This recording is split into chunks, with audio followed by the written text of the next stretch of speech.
Cotton 3 piece സെറ്റിൻ്റെ കളക്ഷനുമായിട്ടാണ് വന്നേക്കുന്നത്. ആദ്യം വന്നേക്കുന്ന ഈ ഒരു യെല്ലോ ഷെയ്ഡാണ്. യെല്ലോ ഷെയ്ഡിൻ്റെ നെക്കിൻ്റെ അവിടെയായിട്ട് ഇതാ ഇങ്ങനൊരു പടി കൊടുത്തിട്ട് അതിൻ്റെ താഴെയായിട്ട് മിറർ വർക്കും ത്രെഡും സീക്വൻസും കൂടെ വന്നിട്ടുണ്ട്.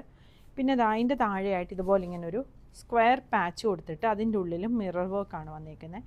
രണ്ട് സൈഡിലും പടി കൊടുത്തിട്ടുണ്ട്. പിന്നെ ഈ രണ്ട് സൈഡിലും പോക്കറ്റും വന്നിട്ടുണ്ട്. നടുക്കായിട്ടൊരു ബോക്സ് പ്ലീറ്റ് ആണ് വരുന്നത്. സ്ലീവിൻ്റെ എൻഡിലായിട്ട് ഇതാ ഇങ്ങനൊരു ബോർഡർ വന്നിട്ടുണ്ട്.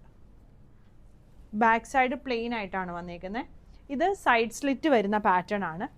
ബോട്ടം പലാസോ ബോട്ടം ആണ് വന്നേക്കുന്നത്. ഫ്രണ്ടിലും ബാക്കിലും എലാസ്റ്റിക് വന്നേക്കുന്ന പലാസോ ബോട്ടം വരുവേ. ഇതാണ് ദുപ്പട്ട വരുന്നത്. ഇങ്ങനെ വരും. ടോപ്പിനും ബോട്ടത്തിനും ലൈനിങ് വന്നിട്ടില്ല. ടോപ്പിൻ്റെ ലെങ്ത്ത് ഒരു 47-48 വരും. ബോട്ടം ലെങ്ത്ത് 30-39 ആണ് വരുന്നത്. പിന്നെ രണ്ട് ഷെയ്ഡുകൾ കൂടി അവൈലബിൾ ആണ്. ഒന്ന് വരുന്നത് ഈ ഒരു ഡാർക്ക് മെറൂൺ ഷെയ്ഡ്, പിന്നെ വരുന്നത് ഈ ഒരു ഗ്രീൻ ഷെയ്ഡ്. സൈസുകൾ 42 മുതൽ 48 സൈസ് വരെയാണ് അവൈലബിൾ ആയിട്ടുള്ളത്. പ്രൈസ് വരുന്നത് 1750.